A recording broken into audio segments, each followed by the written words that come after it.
Tonight, the government says the majority of British people will be disappointed by the court ruling blocking asylum seekers being sent to Rwanda. Are they right? Well, our audience here in Exeter will tell us. This city in Devon is famous for its Norman cathedral and its rich Roman history. It's also had the same Labour MP since 1997. So our audience here, as always, is a broad reflection of the wider electoral picture across England. They also have a lot to say about, has the time come to renationalise the water industry, and why is it still so hard to see a GP?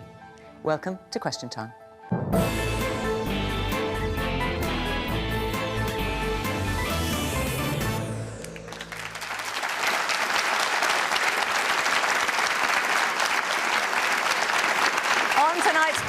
From the government, Helen Whately. She is a health minister with special responsibility for social care. It's her second stint in the role, having served in that position during the COVID pandemic. For Labour, Dr. Rosena Allin-Khan. She's in the shadow cabinet where she has the mental health brief. She's been an MP for Tooting in London since 2016 and is also an accident and emergency doctor. Mhairi Black is deputy leader of the Scottish National Party's 45 MPs at Westminster. 8 years ago, aged just 20 and still at university, she was elected as an MP for Paisley and Renfrewshire South. Dear Chakravarty is the Brexit editor at the Daily Telegraph. In a past life, she was political director for the Taxpayers Alliance, who campaigned for a low-tax society. She's also a singer of Bengali music and has released 2 albums. And the celebrity chef Hugh Fearnley-Whittingstall has made a career in food, cooking it, writing about it, campaigning about it. He's authored dozens of books and fronted countless TV shows and documentaries about cooking, conservation and public health.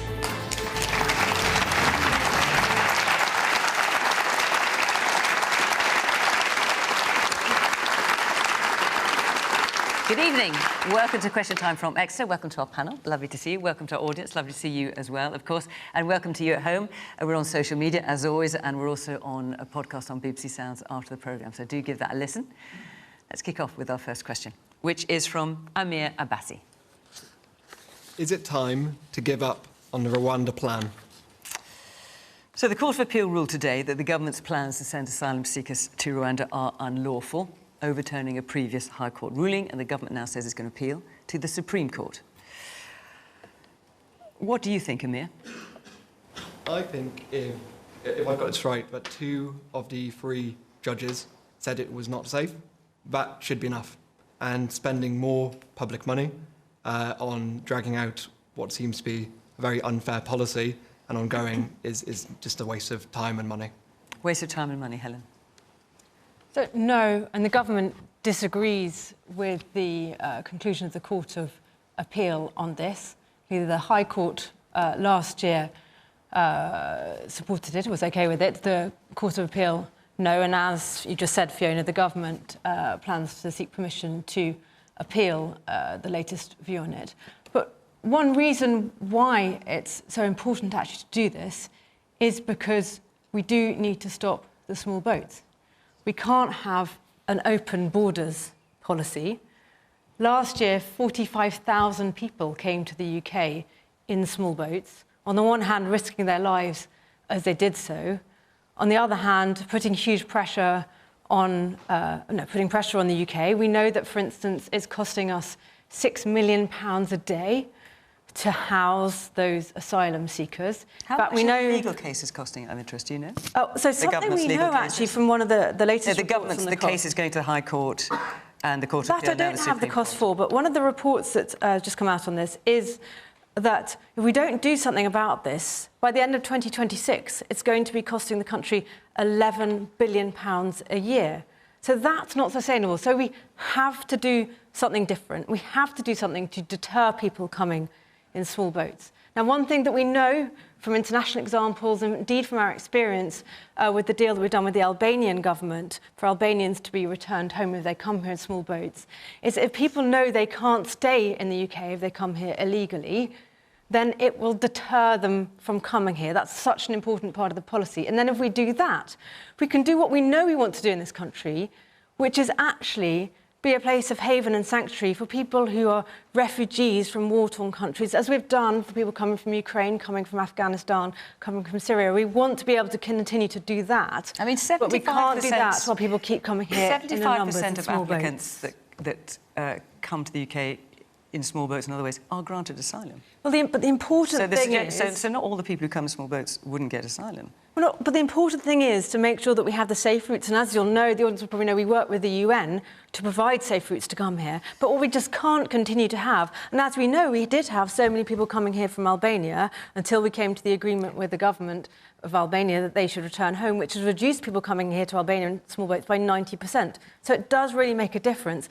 And just think, if I expect we're going to talk about the NHS this evening, NHS, schools, housing, all of that. If this number of people keep coming here to the UK through this route, I just don't see that as being sustainable, so we need to do something about it. Mhairi, you're shaking your head all the way through. Absolutely. I think that it's... For two reasons, I think we should scrap it altogether. The first one being on a moral compass, because I think it's a barbaric system to begin with. There is no such thing as an illegal human being, especially not those who are fleeing war and persecution. But even secondly, I would add to that, even if you just look at it as purely a financial argument, the UK government's own figures show that the taxpayer is paying £169,000 per migrant. That's to send one person to Rwanda. It's going to cost £1.8 billion to deport all of the 11,000 people that have arrived in the UK this year. If the Tories are serious about getting money spent in good places, it would have been an idea over the last decade not to keep implementing austerity, not to have COVID contracts going out to Paris, or PPE that isn't fit for purpose. Let me hear a little bit from our audience. There's a woman there in the green dress. Hello, yes. It is unfortunate that some of the rhetoric coming from this current government is in parallel to what happened in the 1930s. As a child, I couldn't understand how the Nazis came to power, and now I understand it. We're starting to other people. A very small percentage of people actually come to this country. They're coming in the boats because we've cut off the legal routes. And I cannot understand why a government which is full of people of colour, some of whom came to this country as a result of the kindness of governments before, are using this rhetoric when they have tanked our economy. 6 weeks of Truss and Kwarteng tanked the economy so that children, people like my daughter, will be paying £400 a month more for her mortgage. They are deflecting all of that by talking about small boats. OK. Right, we'll come back to you. The man there in the dark blue top. Yes. They are risking their lives when they come. I'm on a local lifeboat crew, so I appreciate the dangers of the sea. But those people risk their lives to make that journey, and obviously there are criminals making money from this, but I don't think they will not risk their lives just because they might go to Rwanda or they may be sent back. They're desperate people, and they will still continue to come, I believe. Rosena. Firstly, I just think we need to take a moment and think about what drives people to leave everything they have, take their children on treacherous journeys. I've been a humanitarian doctor now for over a decade. I've seen the very worst of humanity. I've seen genocide. I've seen parents who have to choose to flee with the children that are still alive or stay lying next to the graves of those they've had to bury. These are the people we're talking about when we're othering them, when we're talking about them as though they are not humans. The choices they have to take to get into those boats to seek a better life isn't easy. Do you think they even want to do that? Of course they don't. They would like to live in peace where they are. But it is inhumane. It is unworkable. And today, rightly, it's been found to be unlawful. And so what is Labour's policy, Rosena? Because Keir Starmer also talks about wanting to stop people smuggling and people coming across the channel. I would say, as well as the economic argument, which has already been laid out, I would like to ask Helen... Well, hang on, let's hear what Labour's policy is first. Let's hear what Labour's policy is first for you. But I would like to know how she sleeps at night with Helen, I will let you to Rwanda on a plane. I will let you answer that in a minute. But let's just hear about Labour's policy since we have you here. Yeah. Keir Starmer says he also wants to break the people smuggling, stop people coming across in boats because it's so dangerous. What would Labour do instead? Would you let more people in different ways? What's your plan? Firstly, we have to tackle the criminal gangs. I've met people who have been coming over in boats that have been deliberately half filled with fuel so that they have to turn back to France to pay more money to make an attempt again. We absolutely have to tackle the criminal But how do you do gangs, that? That's not which easy. Labour have a border force plan for. Also, they would clear the backlog. This government is living in backlog Britain, where most asylum claims haven't been dealt with and people are living in inhumane conditions, women and children in hotels that are not fit for rats. That is what we're looking at. We would also reform legal routes, as the lady already mentioned, and stop gangs exploiting people who are fleeing the very, very worst of humanity. OK. Let's hear from the man at the back. I'm trying to see you there. Yes, with the glasses. Yes, right at the very back of the front row. Yes. Yeah, it's a complete myth that the public sector is being blocked by migrants. It's the migrants that I work for the NHS, and it's the migrants that run the NHS and have done since it was since it started in 1948. So we actually need more staff in the NHS at the moment. And the man with the glasses there in the green sweater, yes. It seems to me that it's got to be time to ditch the Rwanda plan, because it's going to cost the government hundreds of thousands of pounds of taxpayers' money, both, as Mhairi said, per asylum seeker, and also to legally do the scheme. And the government puts about a lot of this rhetoric that if you don't support the scheme, you want people smugglers to thrive. Yep. But I think we all recognise we don't want people smugglers to thrive. But yet, the Home Secretary not being able to answer at a select committee how a 16-year-old orphan from an East African country fleeing war can get to this country safely and legally. You need to put those things in place before you deal with the boats issue. Because currently, this is the only option that people have, is to come across on small boats. And the government looks as if it's punishing those in desperate situations. OK. Hugh. Yeah, I mean, my feelings about this have been very well expressed by the audience so far and by Rosena and Mhairi, but I was flabbergasted to hear Suella Braverman say today that she thinks most Britons are disappointed by this decision. Rubbish. I'm absolutely sure that most people in this room are delighted by this decision. There's a Somali British poet called Warsan Shire who said in a line of poetry, "No one puts a child in a boat unless the water is safer than the land." I think that's both beautiful and also tragic, and it expresses perfectly the plight of these people. Nobody gets on these boats unless they're desperate.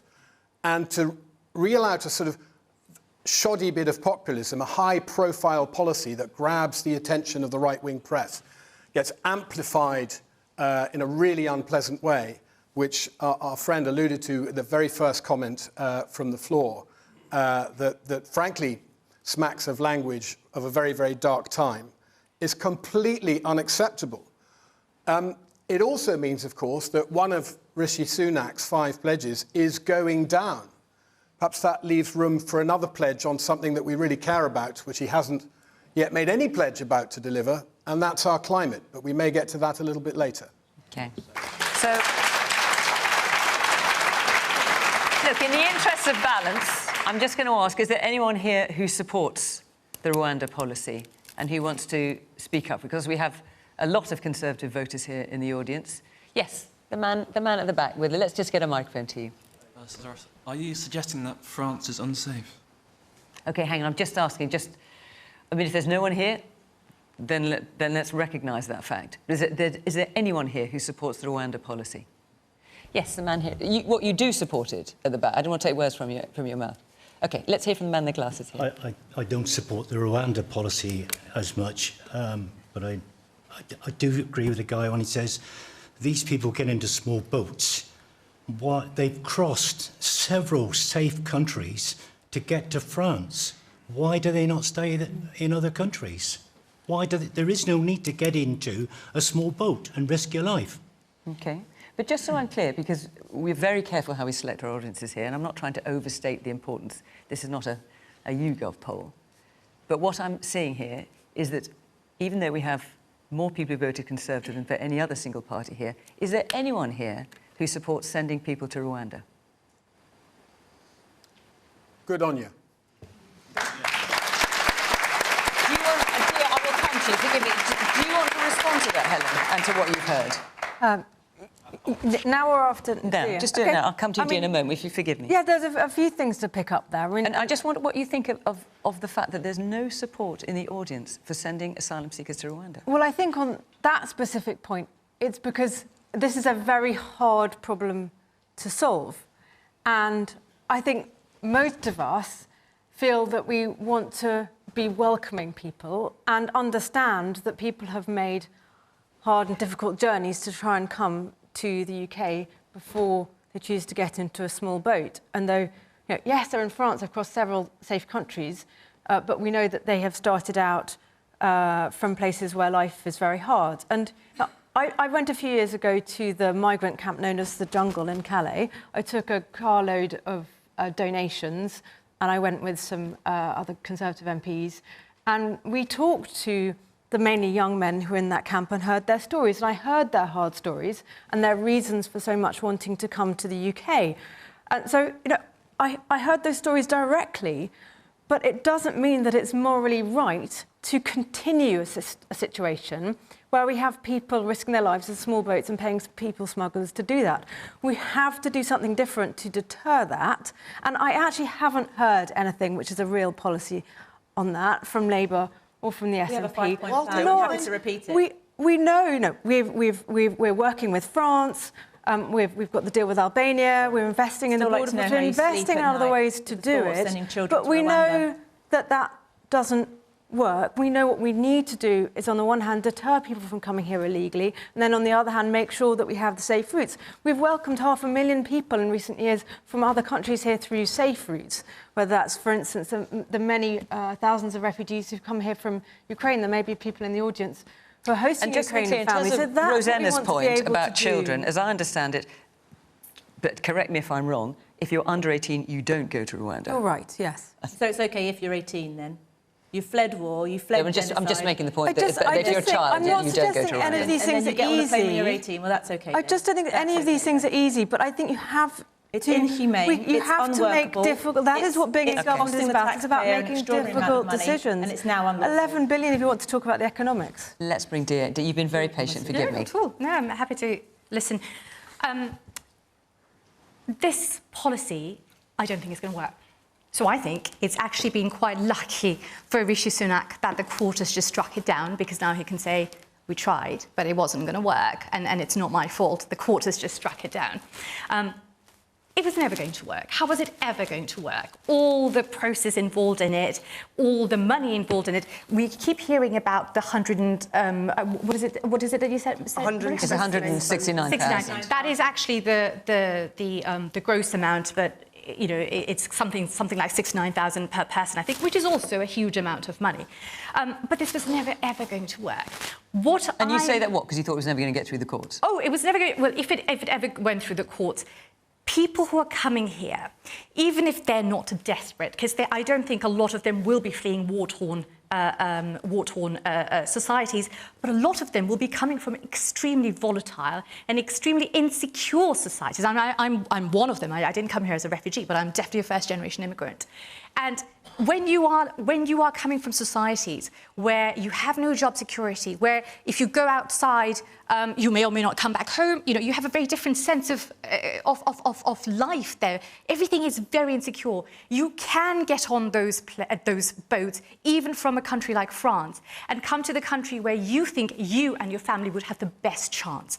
And that's what actually makes me very proud of being a Brit as well, despite what the lady over there just said, because despite whatever the people think the rhetoric is, despite whatever people think how difficult it can be for some migrants at times, we are still the best country for migrants, for ethnic minorities to come in and settle in. And we see that when we do surveys. I've certainly voted with my feet. I certainly wouldn't live anywhere else other than here.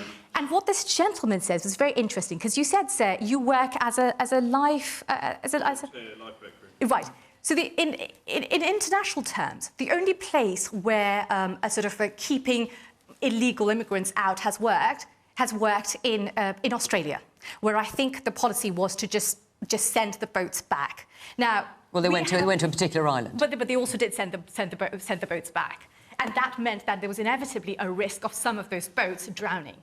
We live in a country where people like this gentleman would probably not allow a boat to drown when he sees that happening in front of his eyes. So you've got a very different culture.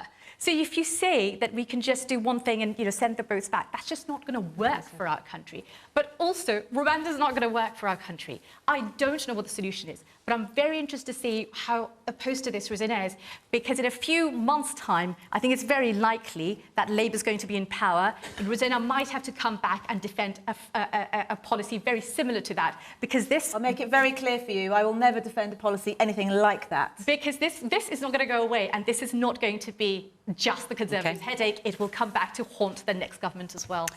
All right. OK. I'm going to move on. I want to get through some more questions. We've just got one more programme I want to tell you before the summer break. We will be in Fleetwood in Lancashire. So if you want to come along, just follow the instructions on the screen. Fleetwood in Lancashire. Come and be part of our audience. We'd love to see you. OK, let's take our second question. From Caroline Leach. Hello there. With Thames Water on the brink of collapse, is it time our water companies were taken back into public ownership?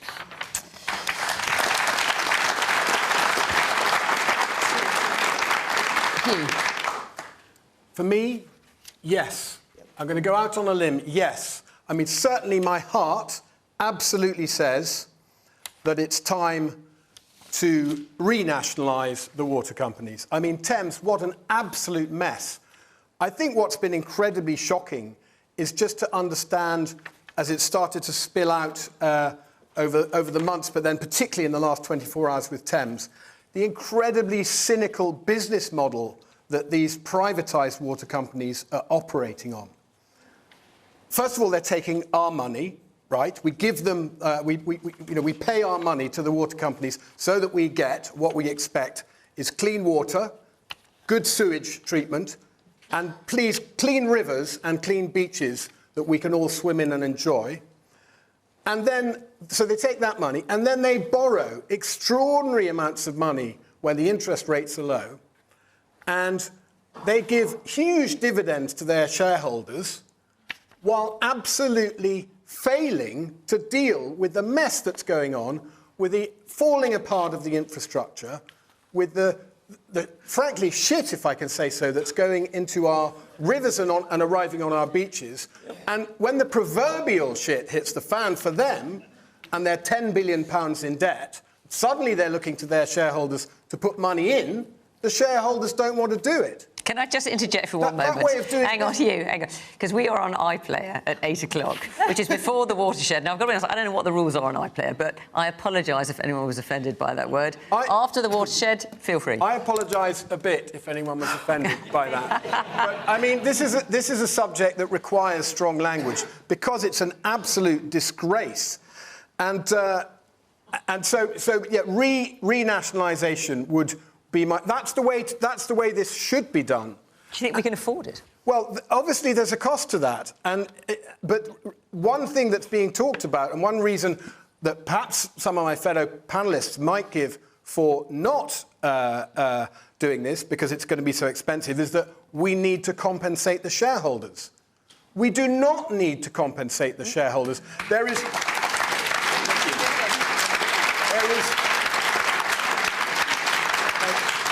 There is legal precedent.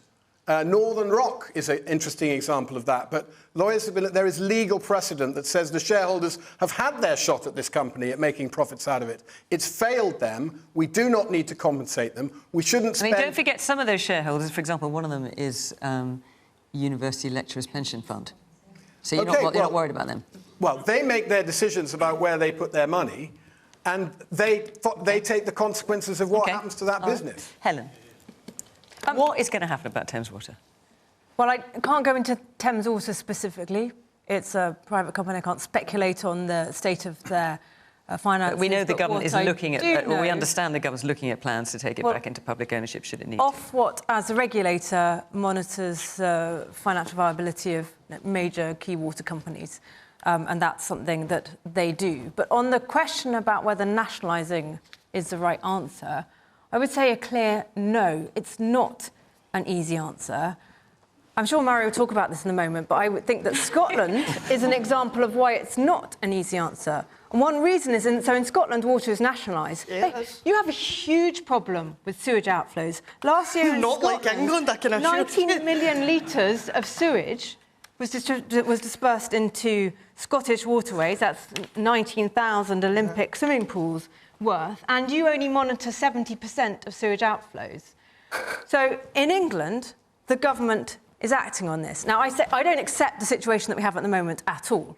I don't want to see pollution and sewage going into our waterways. Do you think the privatisation model has failed? Is pretty much a coastal constituency, so I'm also not happy with it locally. You know, my kids swim in the sea with me. Not happy with dirty water. So do you think this model of ownership has failed? So I think what we have... So no, I think what we have at the moment is the consequences, clearly, of a combination of a Victorian infrastructure and the changes to rainfall and housing and things that have got us to the situation. The other thing that's changed is we are monitoring. So when, in 2010, when Labour left office, only 7% of outflows were monitored. Nobody really knew very much about the problem. Now, under a Conservative government, 90% of outflows are being monitored.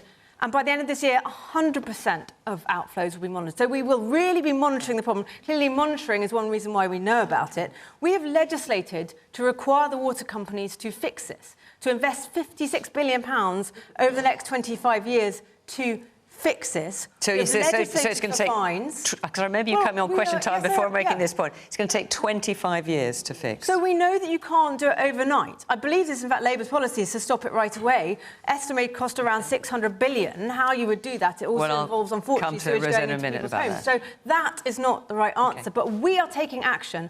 I want it to be as fast as possible, but I am realistic that it will take time, but it has to happen and it will happen. All right, there's lots of hands up. Let's hear from some of you. Yes, the woman in the I think it's a white dress you're wearing with the glasses, yeah. You're saying 25 years, but we're in a climate emergency. We've got severe drought problems. We've got severe water scarcity issues. In the UK alone, we actually don't have enough water as it is to actually go around. And you're talking about solving a problem in 25 years' time. So not only that, you've then got the pollutants that are going into the river, the pollutants that's going into the sea. They're not only people, as Hugh said, that we rightly swim in, exactly around this area, but they're then flooded. So all of that contaminants is then going back into 1 in 5 buildings. So you're not doing anything. You're saying 25 years. In 28 years, that is the 3 degrees we're going to see in the UK climate change. OK, let's hear from the woman behind you. Yeah. Water's an essential. We need it to live. I don't understand why it's a not-for-profit business. I think the shareholders have made their money. Those dividends, 72. Let me I'll come back to you in a minute. So, Rosena, the question is it time the water companies were taken back into public ownership? Labour's not proposing that either, is it? No, Labour's not supporting the idea of public ownership. No, but firstly, on Helen's monitoring point, you said the word monitoring so many times. If you're monitoring very closely, then you know that in the River Exe, just last year alone, there were 488 raw sewage dumps. That equates to 50 days of the year. Of course, under a Labour government, you wouldn't have known that because you guys weren't monitoring. Told you that? Yeah, so the monitoring is what tells us under your government we wouldn't have known. Labour believe in value for money and not punishing the bill payers. And actually, we shouldn't be letting water companies off the hook to walk away with £72 billion in their back pocket while our children are having to literally swim in sewage. So what Labour believe is that we should, we back Ofwat's call to link pay to performance. So if you're a company that is putting, quite frankly, sewage in people's rivers, streams and in the sea, the price to fix that should come out of the dividends. It shouldn't come out of the taxpayer's pocket. And I'm just going to finish. I'm going to finish my point. Because we also support Ofwat's ability to cap bills. Labour fully believe that the taxpayer should not foot the bill for the government's failings to be asleep at the wheel. So we have legislated to link bonuses and dividends to performance. We've legislated for that. Now, the other day, there was a vote on whether there should be unlimited fines, which my party voted for, and you guys abstained. So how did you not know that everything was going to fall apart in Thames Water this week, if you were monitoring so closely? So when it comes to the issues of these water companies being loaded with debt, for example, is there anything Labour suggesting about that? the water companies being loaded with debt. As we know, when the water companies were privatised 30 years ago, there was no debt. Now there are many, many billion pounds worth of debt. And that's part of the problem, as we're all finding out now. Well, the shareholders seem to be profiting just fine at the moment and doing perfectly well. £72 billion. No, for sure. So I just wonder what Labour's plan is for that. Basically, we're calling on the government to get round the table and fix this. People are... But did you back our cost of living crisis? I'm pretty sure you didn't. People living in a cost of living crisis. Now, on top of wondering how they're going to pay their food bills, wondering if they're going to be able to heat their homes in winter, wondering if they can get an ambulance, and now wondering if they're going to turn on the taps and not have any water. When we legislated to connect... I will let you in. So when we legislated to make sure that bonuses and dividends were related to performance, did you back that vote? Have you backed that legislation? We back off what's called to link pay to performance. But we've done that. You haven't done All right. I have a feeling we're not getting anywhere with this. What do you think? That's it. No. OK, Mhairi. Sorry. Well, I've got a couple of points to make after that. So, hold on. The first thing is I spoke recently about a cost of greed crisis. And this is the perfect example of it. Because how is it that we have a company that has been making extortionate profits for years, particularly during a cost of living crisis? And when you're talking about the infrastructure and things, why the hell didn't they invest in having a proper system set up? Instead, they're happy to take all of the profits, hoard them, and then turn to the taxpayer when it all goes, it's up. Respecting the law. What has happened to the language on this programme tonight? Just if I could also add, as you touched on at the start, Scotland is the only nation within the UK that has its water in public hands. Now, the reason we do that is because in Scotland we see water as being a fundamental basic right. It shouldn't be there for anyone else to profit off of. And this is where, and I appreciate we're not in Scotland right now, but from a Scottish perspective, this is where things like the Internal Market Act become really dangerous, because devolution allowed us to put water into public hands. The Internal Market Act is creating a back door by which the UK government can come in and do whatever the hell they like. So, Mhairi, when you've got the Marine Conservation Society saying urgent action is needed to tackle Scotland's sewage problem, they would indicate there is a problem there. I can accept that, but at least there's still water coming out of taps. At least there is still water coming out of taps for most of England as well. For going in a swim, it is nowhere near what it is like here. And the levels of sewage that are getting pumped into English waters is disgusting, not just metaphorically, but it's literally. Situation in Scotland. There's lots of your hands up. I'm going to come round you. I'll just bring Dear in, because I left it a long while before. I don't want to do that again. No, that's fine.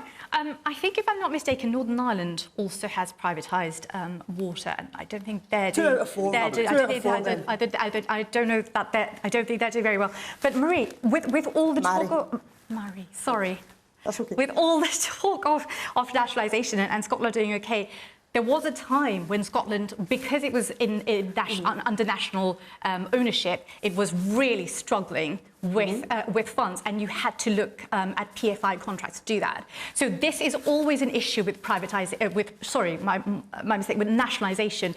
Funding becomes the biggest issue. So give Scotland independence, and you have the full powers to do it properly. Sorry, I didn't hear that. I said if Scotland had the full financial powers of a normal independent country, we wouldn't be in the situation that you're describing. Are you saying you'd have unlimited funds for the water companies? For instance, the Scottish... you would have to face the issues that other countries face too. The Scottish Parliament has no borrowing powers whatsoever. The reason we believe in independence is because we want governments to be able to make policies tailored towards Scotland instead of funneling millions into plans like Rwanda. Right. Carry on. So, with that in mind, when the problem with nationalisation, or the problem that England faced when water was under state control, is that funding, capital always had to compete with other sectors such as the NHS, such as education, and it was a drastically underfunded institution, which is why it had to be privatised. But I think people are right to be absolutely livid about this. You guys have it the worst, I think. If you hear our understanding South West Water. Yes, you are one of the you are. worst. Yeah. I mean, you don't need me to come and tell you about this, of course, but of course you're angry about this. They have been fined, I think, something like $2 million for a period of 4 years when they were just contaminating completely. I always think about when there's a choice between nationalisation and privatisation. Privatisation in this context didn't work very well. But it's a bit like when you go to a doctor and for whatever reason you've ended up going to a really rubbish doctor. Maybe they weren't vetted very well, maybe they went to really rubbish universities, didn't really make the grades, whatever. You then decide, you know what? This doctor isn't working for me, I'm just going to go to the pharmacist down the road from now on. Now, the pharmacist might be kindly, the pharmacist might be someone... Gosh, where's this going, dear? We're wanting to get to the point here. The pharmacist is not qualified to do what the doctor needs to do, which is a complex operation. And the state, which automatically means politicians, these people, with the greatest respect to my co-panelists, power is in the hands of these people, and they will again and again and again make a mess of things. Mark my word. You need better companies, you need better regulated companies, but it has to stay privatised. OK, let's hear from a few of you, and then I thought we were never going to get there, dear. I don't know where it was going, but we got there in the end. Yes, a woman right at the back with the white T-shirt and the green cardi, yes. Isn't it a little bit naive to say that the government won't be able to employ people who are capable of a job? And hopefully that would be a Labour government. But if we look to what Scotland's done, they've got independence in terms of your water, so that's free, your prescriptions are free, and your education is free. Yep. And if I could move, I would. OK. We'd welcome you. Man with the pink check shirt there. Yes, you, sir. Hello. Isn't one of the issues that Ofwat have consistently and significantly failed to fulfil their remit? Yeah. Man here in the blue shirt, right at the very front. Yeah, just to further that point, really, why hasn't the regulator come down on Ofwat? Yeah. I also work for a different utility. Well, Ofwat is the regulator. That's what I'm saying. Why haven't they performed and actually done their job? Because how have they managed to take on all of this debt? And for us to be able to take that debt on now, when we nationalise it, if we nationalise it, it's not going to be possible. And then other utilities, I work for the electricity industry, and our network is solid because we've invested in it. Okay. And as you say, Ofwat is actually the arm of the, it's the arm of the state. That's the quango. The regulator would find us so hard that there's no point. Yeah. We might as well do the work to improve the infrastructure. 2 million for South West Water over a few years is nothing compared to what they're being paid for all of their shareholders. Okay. Let me ask you briefly, are you satisfied with the conduct of Ofwat in this particular case? Well, I'm not satisfied with the situation with water companies. But are you satisfied with Ofwat as a regulator, given the situation we're in with Thames Water now? Well, I can't, as a government, I cannot talk and sort of hypothesise on the situation or speculate on the situation with Thames Water. I'm not asking you, but we know that Thames Water is trying to get money from shareholders. We know that it's in trouble. Are you satisfied that Ofwat generally is doing the right job when it comes to the water companies? Because it's not the only one that's looking dicey at the moment, Thames Water. So what I'm not satisfied is overall the situation where we've got to. But you have total confidence in Ofwat. The contamination of the waterways. But as far as Ofwat's concerned, because there's two people now have asked about it, do you have total confidence in Ofwat? Well, I'm just not going to. I don't want to get drawn into the rights and wrongs. OK, all right, you're not going to answer it. If you will allow me. Very quickly.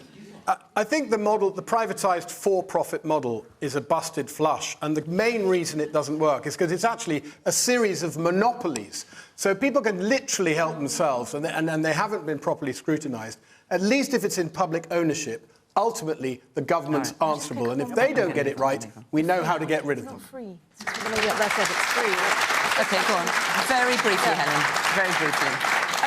I just wanted to pick up on one point. There was a lady up there who was talking about things being free. I mean, the problem is, ultimately, these things do have to be paid for, and it's to be paid for by taxpayers. And the point that Dia made was absolutely right about the history and why privatisation, because something like water, the infrastructure, tends to lose out in the competition for investment. Privatisation has led to £160 billion being invested in water infrastructure. Let me move on. And there's going to be more, but we have to make sure the rules are right. OK. Sorry, you're shouting out, but I can't hear what you're saying. OK, all right. Let's take another question from Leslie. Leslie Yoffe. Could you tell me why, now COVID is on the back burner, we still can't get to see a doctor when we want to? Are you asking this from personal experience, Leslie? Yes, I am. So what happened with you? Yeah, I collapsed and I was taken to hospital and I was treated extremely well, went through many departments and got home, went to phone the doctor. That was 7 months ago and I still haven't seen him. Spoken on the phone, but he hadn't seen, you know, the injuries that I had or... And is that because the doctor's saying he or she doesn't need to, or just can't give you the time? I presume can't give me the time. 7 months, you say? It's 7 months now. Well, I'm sorry to hear that, Leslie. I am. Rosena. Leslie, I'm really sorry to hear that, and it totally breaks my heart. And I work on the NHS front line, so I've never stopped doing my shifts in A&E. And when I go and do my shifts, I hear the same stories echoed. And I hear people who've been unable to get the help and support that they need, and I meet patients. For example, an 80-year-old lady who was caring for her 3 young grandchildren. She'd had a lump that had been growing. She hadn't been able to get an appointment to see someone. And by the time I saw her in A&E, I knew that what we were looking at was inoperable cancer. This is not a singular event. This is actually common practice now. We have over 7 million people on NHS waiting lists, and we have a Conservative government that have failed our country. It is not okay that when I show up to an A&E shift and I'm doing a paediatric A&E shift, that there are children who've been in mental health crisis in the department for 3 days because there's nowhere to go. It is not okay that there is a death rate associated with people not being able to get an ambulance when they need one. And it is not okay that people are needlessly dying because they cannot get the help that they need. That has happened on this Conservative government watch. And Labour have a plan to grow the workforce. We will double the number of medical school places. We will recruit thousands and thousands of new nurses and midwives. And we will make sure that mental health gets the fair treatment it deserves, and it's no longer the Cinderella service of the NHS. And for people like Leslie, and I expect that she's not the only one in the audience who's not managed to see a GP as quickly as they would like, the workforce plan, which is many in the NHS are calling for, is going to take time, obviously. Yeah, it will. So in the next... I mean, you're hoping to be in government, what, next year or at the very latest the year after? ASAP. So what, in the meantime, should you be in government? Can people expect anything to improve, given how long it will take to get more GPs in the system, or will they just have to wait? Well, we have got record waiting lists, and we have a Conservative government that didn't deliver on their manifesto pledge since 2010 to grow more GPs. Well, we have a fully costed workforce plan, and I can tell you exactly what it is. But Rosena, the point I'm making is that will just take time, obviously. Of course it will take time. Naturally. So in the meantime, if in the next year or two, at the very least, or the first couple of years, should Labour be in power, honestly, should people expect that actually not that much is going to change until these new GPs and all the rest of it, should this happen, get trained up? Or is there anything people can expect to actually get better in the short term? So that is realistically. That is an absolutely fair question. And I'm never, ever going to sit here and say to you that overnight, the moment we're in government, it's all going to be fixed. We have a plan. Of course, it takes time to grow a workforce, but we have a commitment to do so. We have costed it, and it will take time to train people, but we also have to really importantly value the staff that we've got. 6 million mental health sick days were taken in the NHS just last year alone. We go to work with one arm tied behind my back. We have to perform intimate examinations in cupboards and see our patients lying on floors. I'm sorry, but NHS staff and patients deserve better than that. Gia. So the question is, with COVID on the back burner, why can't I get to see a doctor when I want to? Oh, it does seem to be reforms are necessary, and it seems like Rosena's colleague, Wes Streeting, has been talking about reforms himself, which I think is quite a shift in Labour's policy. But I don't know how Rosena feels about it. I don't know, Rosena, in January, when you were asked on Radio 4, you weren't quite sure whether you were supportive of Wes Streeting's reform proposals. Have you made your mind up yet? And which reform proposal are you talking about particularly? Are you talking about reforming GP contracts? Yes, yeah. I wasn't unsure on any radio of what you're referring to, but ultimately, thank you for giving me another opportunity to talk about our plan. Because I'm here as a listener too. You need to convince me as a voter too. So you don't know what she's referring to. That's what you're saying. I'm very confused by what she's saying because ultimately, what do you mean? We have a plan. So you were asked on Radio 4 in January when Wes Streeting came out saying, "I don't understand why BMA stands in the way of us reforming the NHS in a way which means that we can provide better services." We need to reform bits of the NHS in order to have a service that works. And how is that going I'm sorry, but I don't see why it's relevant that you're referring to an interview I had in January that no one even knows about. Oh, I do. At a point when we're talking because about the NHS. I'm really interested to hear what the reform policies are for Labour, because we are at a junction. Well, I'll very happily tell you This again. is your opportunity. Well, you better let Rosena off. Go for it. Convince me. Very happy to tell you. So first of all, in mental health, we will recruit 8,500 new mental health staff. You're talking about GP contracts reform, I'm talking about funding on all of these things where we think the funding is going to come from. Oh, I can tell you exactly where the funding Okay. Thank you. Okay, I can tell you exactly where the funding in the nicest possible way. Don't take too long about it, otherwise I can't get anyone else in. So in mental health, for example, we will close the carried interest tax loophole, and we will levy VAT on private school fees, which will generate us 1.1 billion, which will pay for our mental health pledges. Our workforce plan will be funded by closing the non-dom tax loophole. Right, and that's assuming all of those things. When you put those new taxes in, you're going to keep getting the revenue exactly at that level. Otherwise, you're looking at a tax gap. Do you feel better off after 13 years of Conservative government? Do you feel that if one of your children urgently needed to go to hospital, and I hope they never do, that you'll be able to get that ambulance? Do you feel that if you were sick or someone you loved was ill, you'd be able to get that GP appointment? Does anyone in this audience feel that after 13 I would love to bring the audience in. So feel... let's do that, Rosena, because you're all sitting there very patient. I can hear a bit of grumbling because you're not getting a word in. So let's hear from you. Yes, the guy there in the short-sleeve shirt, yeah. I don't think that anyone's expecting Labour to have a magical fix to the problems that the Tories have spent sort of 13 years implementing. The Conservative minister that we have here has spent the entire show sort of being passive. She used the word monitoring 15, 20 times earlier. When we were talking about water. Exactly. But the sort of way that questions are answered by this government shows the way that they're just passive in everything they do. They just have sat and watched as the country sort of crumbled around them in the last few months. All right. And the person at the back there with the check shirt, if you see at the back with the glasses, you got your hand up there, yes. Yes, the young woman there, yes. So, one of the biggest things I always find with crisis politics like this is that the opposition and the government very rarely actually collaborate. If you do have a plan that will take a long time to implement, I have tried. Why can't the government and your own party collaborate now, save the time in the future for if and when you do get elected? Okay, all right. And the woman next to you. So every time we have a change of government, you each decide, oh, we're going to tweak this and we're going to tweak this in the health service.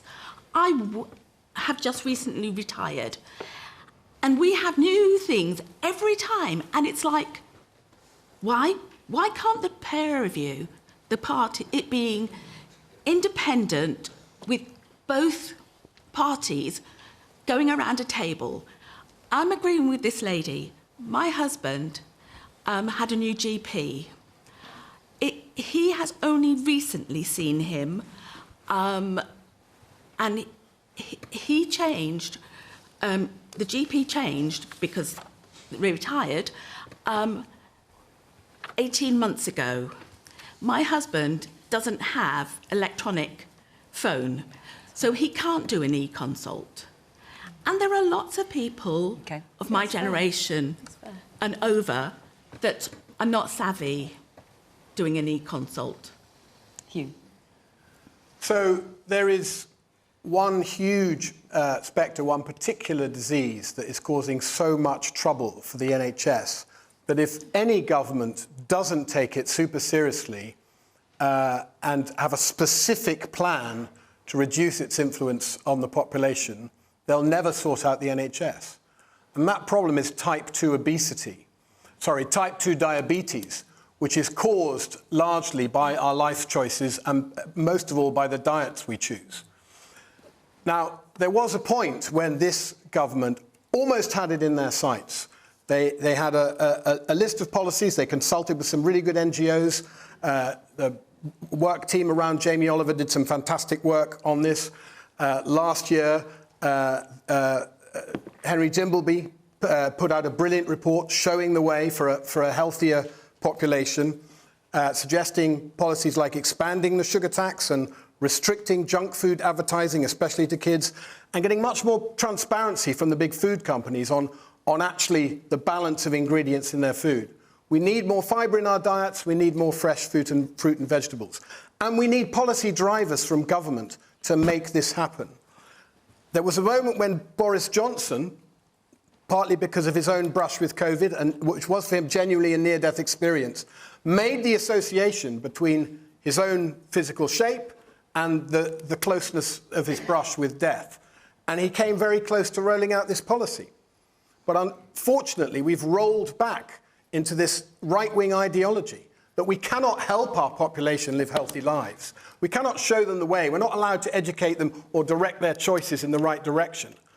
Well, unfortunately, at the moment, all our choices are being directed in the wrong direction by big business, by incredibly powerful advertising, and by a food sector that's completely out of control. And we need to get a grip on that, or we'll never get a grip on the health of the nation. OK. Right. Helen, let me bring back the question. Why can we still not get to see a doctor when we want to, Leslie is asking. And Yes, Leslie hasn't seen her doctor for 7 months. I'm shocked and I'm really worried by that, Leslie. That is not how it should be. And I care enormously about you and everyone else being able to get the healthcare that they need. The reason I'm even involved in politics is because I come from a family of doctors and nurses and wanted the NHS to be better. That's what got me involved. So what's gone wrong then? So what's happened there? So you said, Leslie, about the pandemic's over. One of the problems there is the pandemic had a huge impact on our health service because so much of normal healthcare stopped to look after people with COVID, or because people were very worried and weren't able to come and get the treatment or diagnosis they usually would because of the risk of catching COVID. So one thing we have is the backlogs of people waiting because they didn't get the care that they would normally have done because of the pandemic. And that is taking time to bring down. So that's one of the reasons why it's hard to get the healthcare that you want at the moment. It still shouldn't be as you've experienced. The other thing is the growing need for healthcare that we have as a population, which is something that started increasing, was increasing before the pandemic and seems to have really accelerated since. And it's affecting many, many countries. It's affecting other parts of the UK as well, in Labour-run Wales, in SNP-run Scotland, and other countries also facing these challenges. Let me say 2 things about what the government is doing about this, working clearly with the NHS in England. Firstly, working really, really hard to reduce those backlogs following COVID, reduce the number of people who are waiting a long time, and making some progress. The waiting list is growing, as you know. It's at a record high. There is that. But what we have managed to do in England is we have brought down the number of people waiting more than 2 years, a really long time. I know, but overall it's grown because there are more people on the rest of the waiting list. Step by step. First of all, the people waiting over 2 years, virtually eliminated. Now the people waiting over 18 months, virtually eliminated. Something Labour-run NHS in Wales has not managed to do. So next year we expect to bring down the waiting list overall. One of the things that's happening here is more people coming forward. So, for instance, in cancer, around an extra 20% more people than usual coming forward for cancer checks. This is a good thing, the right thing to do, much greater awareness of cancer. It's helping us diagnose, it's helping us catch more cancers early than ever before. That is the right thing to do to improve outcomes, but it is putting that huge pressure. Also, as we work to recover the NHS, it doesn't need to, we're supporting the NHS to change with a world in which, for instance, a country in which more people are living with multiple health conditions. Around 1 in 4 people live with more than one health condition. So what that involves is more people being cared for out of hospital by joined-up teams across health and social care. Not getting to see her GP at all, so... I realise that, and so we need to fix that. And now, across the country, there are now 26,000 more people working in primary care. We need to make sure that comes and helps you, Leslie, as well. So in Scotland, where undoubtedly, yes, we have problems, we have also a much better story to tell, because... Well, you've got the NHS... BMA saying the situation with GPs is critical. Yes, Inadequate absolutely. Workforce planning, Absolutely. chronic underinvestment. Yep. So all is not rosy in the garden. Oh, absolutely not. No, there's always room for improvement. But again, I would just highlight the fact that it's still a better story than what Westminster can tell. But with the NHS being involved in Scotland... How is it better, I'll Mhairi? tell you. OK. So with the NHS being devolved in Scotland, although the purse strings aren't devolved, the power to implement the healthcare service is there. And with that one free hand, what we've been able to do, as was mentioned earlier on, we've been able to introduce free prescriptions, free personal and nursing care, and regardless of age. But where Scotland in particular is running into a problem is with social care. And part of that reason is something that nobody in Westminster wants to talk about, is Brexit. Because we cannot find the staff to fulfil all the duties that are required within the NHS and social care. And just to touch also on Hugh's point there, in the 8 years that I've been elected, I meet lots of experts and charities and organisations that live and breathe this stuff.